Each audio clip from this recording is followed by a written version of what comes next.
Muita calma nessa hora, muita hora nessa calma. Eu sou Felipe Barbosa, um instrutor apaixonado por fantasia e horror, e esse é mais um surto coletivo sobre a franquia Pânico. Vamos falar hoje do terceiro filme a partir dos surtos de vocês. Pra quem não sabe, surtos são os comentários, elogios, críticas, indignações ou teorias que vocês deixam pra mim sobre uma obra lá na postagem que eu deixo na comunidade. E esse quadro só funciona a partir desses comentários de vocês. Então fique atento porque no vídeo de hoje vamos falar só de Pânico 3, mas eu já deixei duas postagens diferentes lá na aba comunidade, uma para vocês deixarem os surtos sobre Pânico 4 e outra para vocês deixarem os surtos sobre Pânico 5, pois na semana que vem já vou lançar vídeo sobre os dois filmes. Então Sabrina, minha querida irmã editora, já tá ali atrás com os comentários de vocês que a gente selecionou da última postagem. Vamos lá comentar sobre o terceiro filme de Sidney e Ghostface. Sem mais delongas, bora lá então!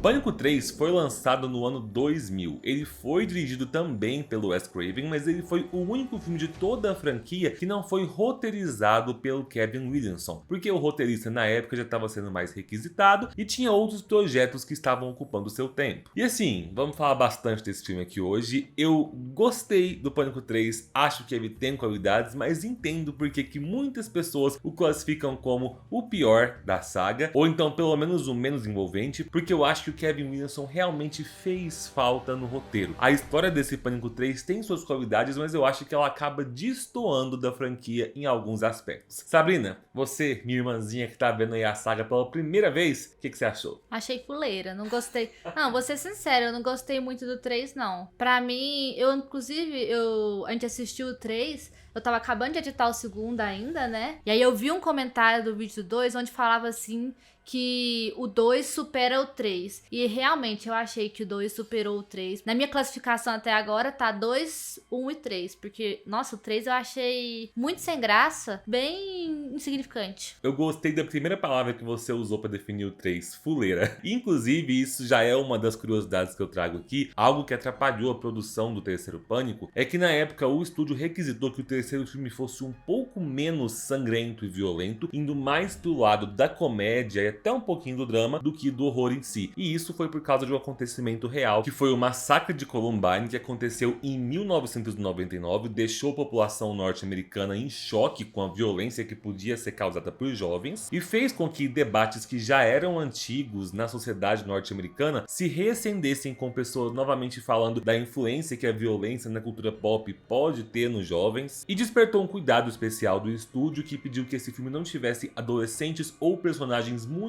jovens envolvidos em homicídios. Então Pânico 3 já começa um pouco diferente nesse quesito. Enquanto Pânico é uma franquia marcada por ter uma cara mais jovem, em alguns filmes até um pouco mais teen, essa aqui é onde nós temos personagens mais velhos, afinal são todos ali na casa dos 30 anos ou mais, atores de Hollywood, porque o filme se passa 3 anos após o filme anterior. Mas a Sidney nesse filme traz uma personalidade que parece bem mais velha e madura, e nem tanto no sentido positivo. A gente vê que ela ficou traumatizada pelos 2 massacres ao qual ela sobreviveu, e ela se isolou depois dos eventos numa casa no meio do nada, mas ela vai ser atraída para Hollywood depois que um novo Ghostface começa a matar o elenco do terceiro filme da franquia Apunhalada, ou em inglês Step. Apesar de achar que a palavra fuleira usada pela minha irmã, que é muito boa para definir esse filme, eu tenho pontos positivos para levantar dele e confesso que gostei mais dele do que imaginava. Vou desenvolver isso melhor ao longo do vídeo. Mas para começar, vamos então do primeiro surto. O primeiro surto é o do Bull. Apesar de não ser o meu favorito, o terceiro filme pareceu pra mim o mais sombrio dos Pânicos, pelo fato de trazer o passado trágico da mãe da Sidney. Tá, eu não acho que é o mais sombrio, né? Talvez eu precisaria entender o que você quis dizer com o termo sombrio. Mas eu vejo que o filme de fato tenta trazer algumas temáticas mais sérias, embora eu acho que nem todas chegam a ser bem trabalhadas. Quando o filme começa, a gente vê então que a Sidney não só tá reclusa, mas ela tá trabalhando como uma conselheira anônima de uma linha telefônica direta para mulheres que sofreram abuso ou algum tipo de violência. A partir desse momento já é pincelado de várias formas como esse tema do abuso e violência contra a mulher vai ser algo recorrente até o final do filme, embora ele nunca chegue a ser ser explorado com a densidade que um tema tão sério como esse merece. Nisso aí, eu entendo que o filme tenta ser um pouco mais sombrio, talvez seja isso que o Bo quis dizer, com o fantasma da mãe da Sidney sobre a vida dela. Um fantasma que é tanto psicológico quanto meio que literal nesse filme, porque tem cenas do filme que eu até o momento não entendi muito bem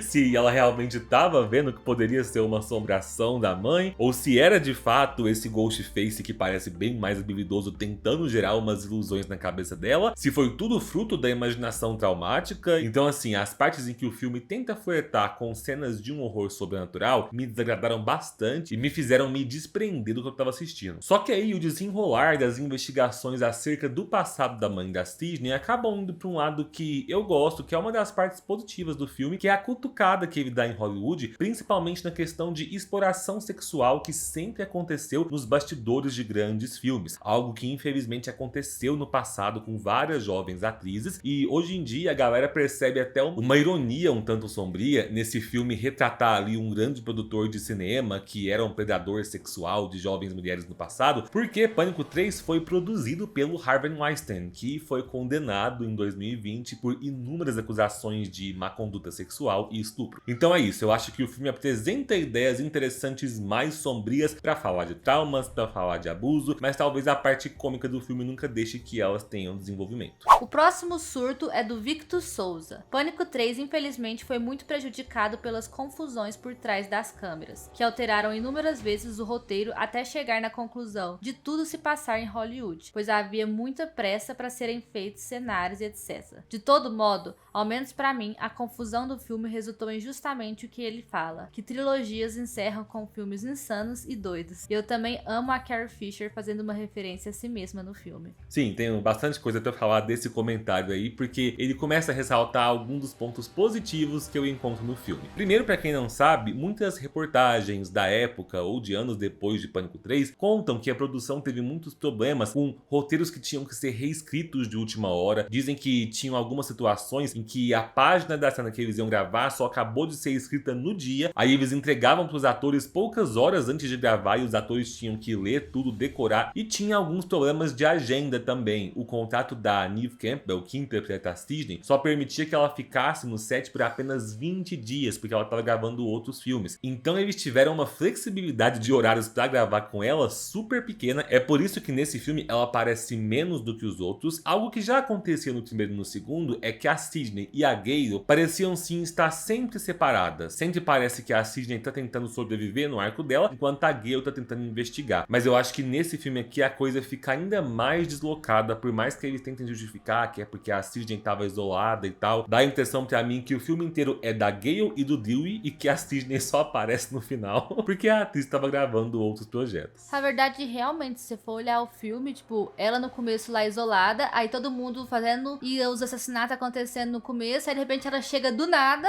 lá, aí ela abraça o cara, ai, cheguei, sou fodona que vai consertar, arrumar a história. Aí ela não faz nada, o filme inteiro, literalmente. Que aí a hora que ela vai fazer, o cara, não, fica aqui quietinha pra você não correr risco do assassino te pegar, e não tem nada. Eu ainda assim gosto do desenvolvimento da personagem nesse filme, que começa o filme com medo e de repente vai percebendo que ela não pode mais fugir do passado dela. Quando tiver um novo Ghostface, ela tem que estar ali pra enfrentar. Só que ainda assim fica muito estranho o fato de ela ir pra Hollywood e a gente quase não vê nenhuma cena dela junto com a Gale e com o Dewey. Só que assim, falando da minha experiência pessoal com esse filme, eu já tinha assistido todos os filmes da franquia Pânico, mas sabe quando você assiste os filmes fora da ordem? Alguns você vê na TV aberta, alguns você vê só uma cena na internet e a história de todos fica meio bagunçada na sua cabeça. Quando eu fui assistir esse filme com a Sabrina, eu percebi que eu nunca tinha assistido ele inteiro, eu já tinha visto só algumas cenas e eu realmente não tinha lembranças de Pânico 3. Não me lembrava quem era o assassino ou o que acontecia na história. A única coisa que eu tinha bem fresca na minha mente, até pelos comentários de vocês aqui no canal, é que todo mundo considera o Pânico 3 o mais fraco da franquia. Discordo dessa frase? Não,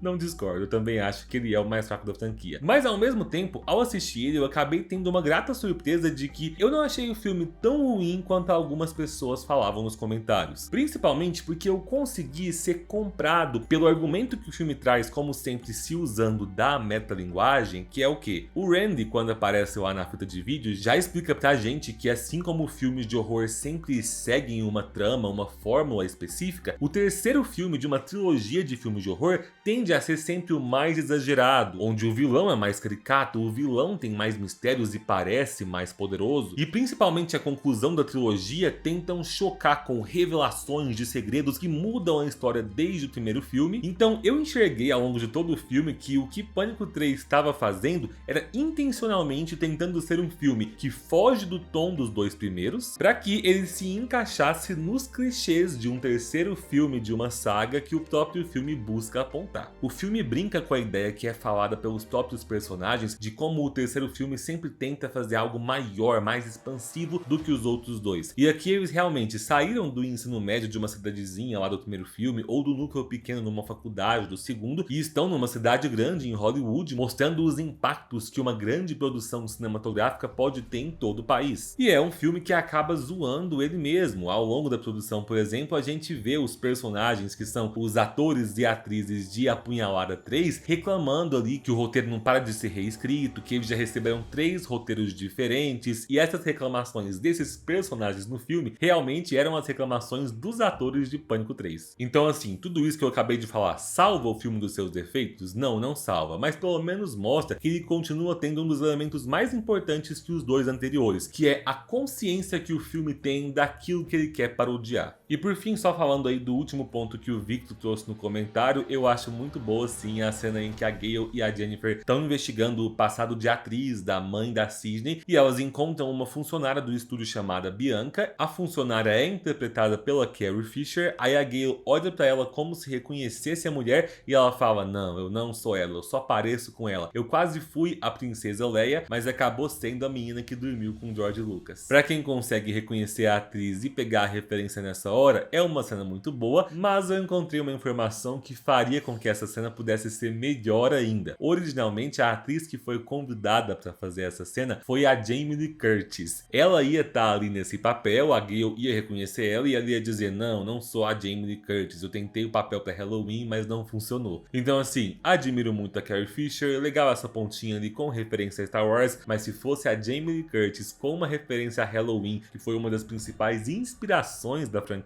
Pânico, com certeza seria uma cena bem mais memorável para esse filme. O próximo surto é do Santiago. O que eu mais gosto nesse filme é quando a Sidney, no set de filmagem, enfrenta o Ghostface na réplica da casa dela. Agora, o restante dos personagens secundários não me agradaram muito. Foram muito genéricos. A fita do Randy também é um dos meus pontos altos do filme, mas não podemos deixar de comentar do cabelo da Gale. KKKK, amo seus vídeos e Sabrina, bem-vinda ao mundo do Pânico. Eu concordo em cada vírgula do comentário dessa pessoa. Hora que apareceu a Gale a primeira vez, eu fiz o comentário com você do cabelo dela. Eu falei, nossa, cada filme você diferencia a Gale pelo cabelo dela.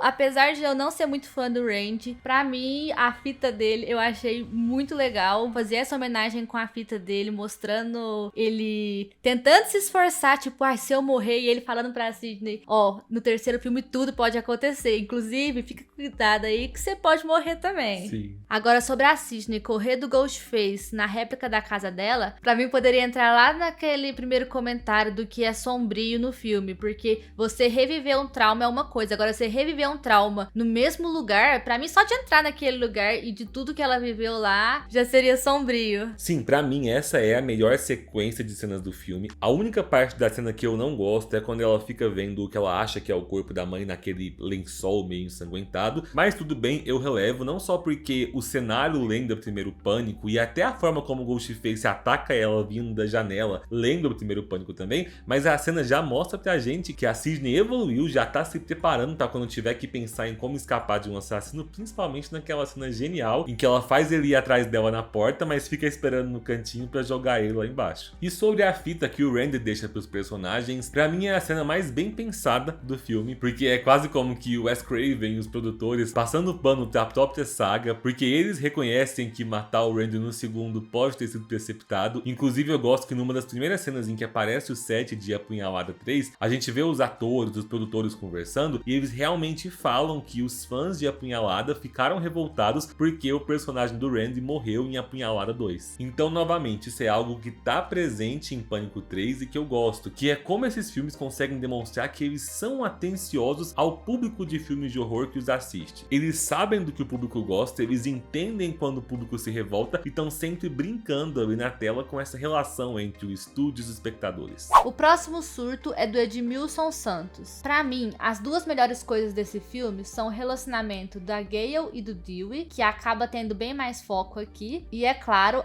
a Jennifer Joly, facilmente a personagem mais carismática do filme, e dá uma tristeza do jeito que ela morreu, já que chegou muito perto de ser salva. Uma coisa que eu acho muito engraçada é que a ideia do Cotton morrer no começo do filme veio do próprio ator, mas só porque ele achou que Pânico ia ser só uma trilogia, e o terceiro seria o encerramento. Depois ele disse que se arrependeu e que era melhor ter ficado quieto. Podia estar ganhando dinheiro até hoje, né?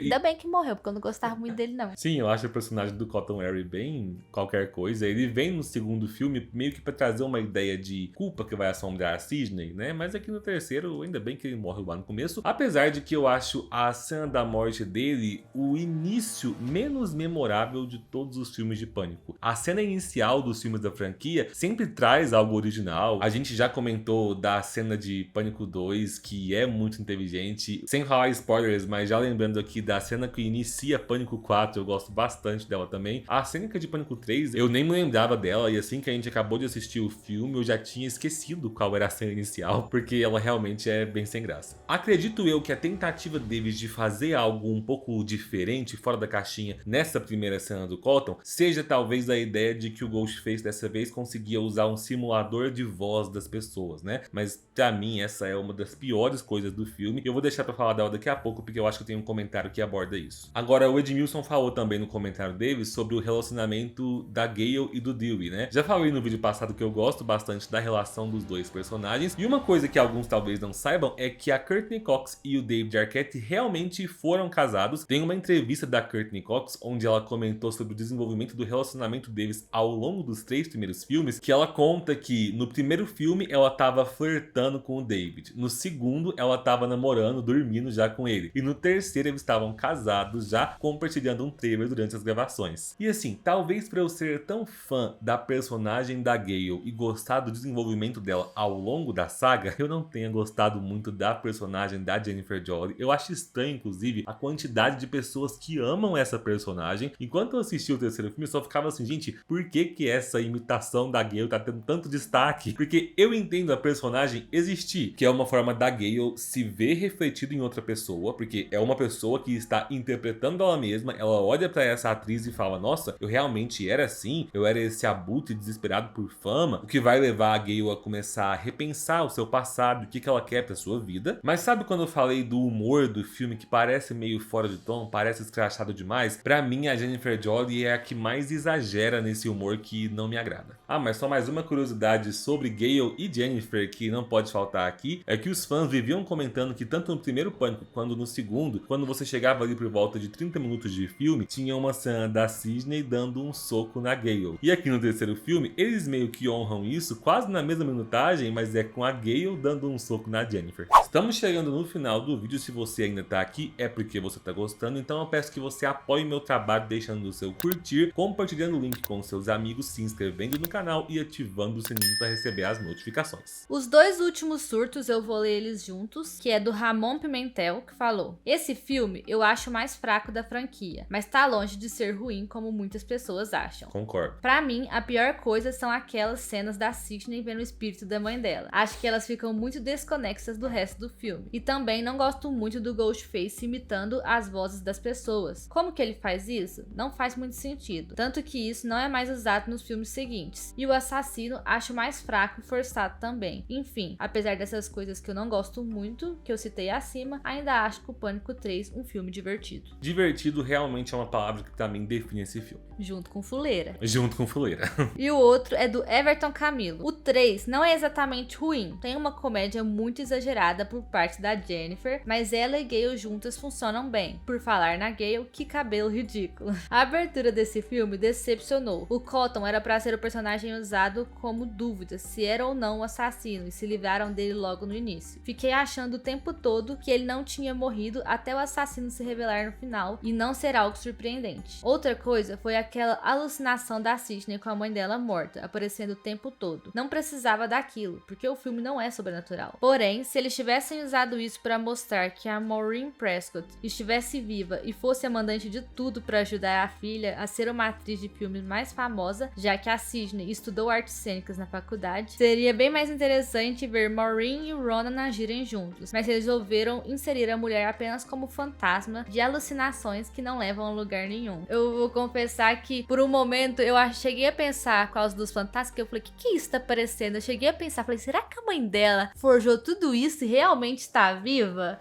Eu fico até sem saber qual é o meu sentimento sobre essa ideia, sabe? Pra mim, parece um pouco interessante essa fanfic aí de Maureen estar viva e talvez ela ser a grande revelação do final. Entraria até um pouco naquilo que o próprio filme faz, de dizer que o terceiro filme sempre quer ser o mais surpreendente. Só que eu confesso que fico na dúvida se essa ideia não destoaria muito da mensagem que o filme está abordando ali, principalmente quando fala sobre violência e abuso contra a mulher. Pegando aqui os pontos que os dois trouxeram nos seus comentários, primeiro que o Ramon falou sobre o simulador de voz que o Ghostface usa. Gente, de onde é que eles tiraram aquilo? Fica parecendo que o filme quer pegar um pouquinho de ficção científica, porque no ano 2000 um recurso daquele tipo não existia. Até hoje é possível sim você simular vozes de pessoas, principalmente através de inteligência artificial, só que você consegue fazer isso hoje em dia quando você tem a voz dessas pessoas gravadas. Por exemplo, tem muita gente que está fazendo sucesso na internet hoje, pegando a voz de cantoras famosas e utilizando a inteligência artificial para simular que essas artistas cantaram canções que não são delas. Só que não é como se desse para você fazer isso para qualquer pessoa comum aí do dia a dia, a não ser que você tenha várias gravações de horas aí dessas pessoas falando alguma coisa. Então assim, essa tecnologia existir lá nos anos 2000 não cola. Eu já vi gente tentando passar um pano pro filme justificar, falando que o Ronan era um diretor de Hollywood, então que ele teria acesso a uma tecnologia desse tipo, mas não, gente. Se fosse hoje em dia, talvez a gente ainda engolia, mas lá nos anos 2000, não.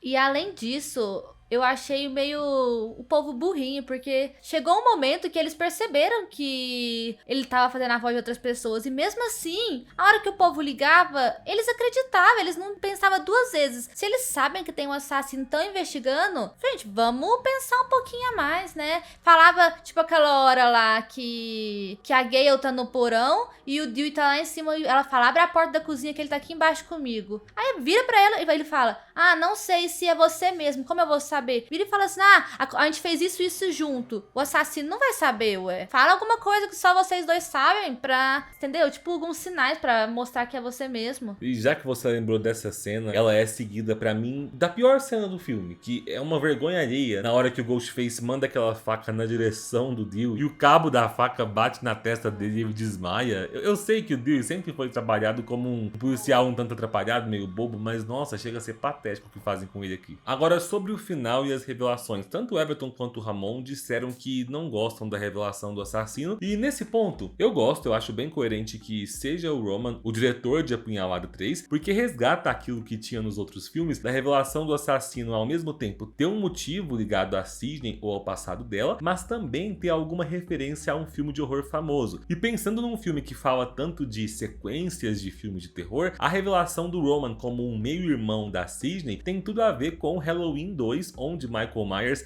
é revelado como irmão da Laurie Strode, algo que sempre foi uma piada na boca do público, já que boa parte das pessoas não gosta desse plot twist, e Pânico sempre gostou de pegar essas coisas de filmes de horror que desagradaram o público e trazer elas de forma subvertida. Então eu confesso que, embora eu não ache a revelação do Roman como assassino surpreendente, pra mim ela funciona até quando ela cumpre os requisitos que o Randy falou lá na fita de vídeo, de que o terceiro filme da trilogia costuma trazer informações sobre o assassino que mudam a história do primeiro filme. E aqui a gente descobre que o Roman fazia gravações da sua mãe tendo casos com outros caras e que foi isso que influenciou o Billy a se tornar o assassino de Pânico 1 junto com o Stu. Eu gosto também do Roman matar o produtor John Milton, que insinua ser o pai biológico dele, tendo sido um dos estupradores da mãe. E pra mim, todo o embate de Sidney e Roman no final é bem eletrizante. Eu gosto daquela casa cheia de passagens secretas e referências a filmes clássicos de horror. E como eu já tinha falado, lado, o filme mostra ao longo de várias cenas que a Sidney não é mais aquela garotinha indefesa, ela já entendeu agora que ela tem que estar sempre preparada para enfrentar o Ghostface, e ela mostra que aprendeu a sua lição, porque saiu sim da delegacia sozinha para enfrentar o assassino, mas foi não apenas armada, mas também com colete à prova de balas. A gente tem também a típica piadinha com um assassino que parece morto, mas não tava e tem que levar um último tiro, mas muita gente sente falta, porque nesse filme aqui a gente não tem a tradicional dupla de assassinos. Pois bem, lembra que comentamos sobre como esse filme foi reescrito e editado e mudado de última hora? Originalmente, durante o roteiro e durante as gravações, havia sim uma dupla de assassinos, e isso já foi explicado pelo Wes Craven. Lembram que quando eles estão na mansão no final do filme e percebem que tem um assassino entre eles, a Angelina, que era a atriz que interpretava a Sidney em Apunhalada 3, diz que não quer ficar perto da Gale e da Jennifer, sai correndo pro andar de baixo, aí o Ghostface vem e mata ela, e as duas olham lá de cima da escada e só veem a cabeça dela com a mão caída e ela sendo arrastada. Se você reparar bem naquela cena, a gente vê o Ghostface meio que dando uma facada nela, mas não tem indícios de sangue, e depois daí o corpo dela desaparece. É porque originalmente essa seria uma morte falsa, ela estaria fingindo para as outras duas que morreu, assim como o próprio Roman faz, fingindo pra Gale que também tá morto, e ela seria revelada como a parceira ajudante do Roman no final do filme, mostrando que ela não só dormiu com gente importante para conseguir o papel, como ela diz, mas também estava atuando ao lado do diretor nos seus planos obscuros. Porém, essa revelação foi cortada do filme, e até hoje isso é um debate entre alguns fãs da saga Pânico, porque tem gente que depois de descobrir essa informação, acredita que dá pra você assistir o filme e entender que ela era sim parceira dele então, só que no filme ela não chegou a ser descoberta pelos outros. Uai,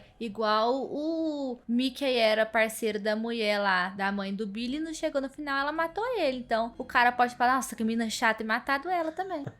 Tem essa opção também, né? Mas oficialmente falando, o filme de forma explícita colocou pra gente que o assassino realmente era apenas o Roman. Mas enfim, Pânico 3 traz aí esse final que poderia ser o final da trilogia, porque os arcos dos personagens principais são muito bem encerrados. A gente tem o Dewey pedindo a Gale em casamento e a Sidney tendo um novo affair, que é um policial que ela chama pra assistir filme com eles no final. E quando ela tá indo pra sala, ela percebe que a porta destrancada da sua casa se abriu e ela fala e dá uma olhadinha do tipo, não, vou deixar assim mesmo, porque eu aprendi a enfrentar os meus medos e não posso mais temer o meu passado. Aí é aquela questão, o primeiro filme ela não sabia, tudo bem. O segundo, ela não vai pensar que vai acontecer de novo. Então, tá tudo bem também. Aí você já viu que aconteceu uma vez, aconteceu a segunda, aconteceu a terceira. Você vai deixar a merda da porta aberta. Tá o alarme lá já, minha Sabrina. filha. Passa, Felipe, você não me interrompe. Você vai passar o alarme lá, passa os cadeados, as 700 chaves, porque vai acontecer de novo. Aconteceu uma, duas, três, vai acontecer a quarta. Sabrina, e o desenvolvimento emocional e evolução da personagem, que aprendeu que não deve mais temer o vilão. Você está querendo que regras básicas de sobrevivência que devemos aplicar no dia a dia da nossa casa sejam mais importantes do que as emoções de Sidney Prescott? As emoções dela não valeram de nada, porque chegou no quinto filme, ela não aguentou mais, pediu pra sair. Pois é, né? Talvez se os Ghostfaces tivessem parado aí no terceiro filme, a gente ainda podia encarar o final dessa última cena como um encerramento do tipo, agora Sidney está em paz. Mas ainda bem que não parou, porque eu não vi ainda, mas dizem que o 5 é muito bom, né? Tanto o 4 quanto o 5 são melhores, na minha opinião. Vamos falar mais deles semana que vem. E inclusive sofrer, porque apesar deles continuarem com a história, eles nos trazem perdas que deixam a gente com o coração um pouco partido. A gente fala disso no próximo vídeo. Não esqueça então de clicar no link aqui na descrição e lá na postagem na aba comunidade e deixar as suas opiniões sobre Pânico 4 e Pânico 5. Muito obrigado pela companhia, um beijo e tchau!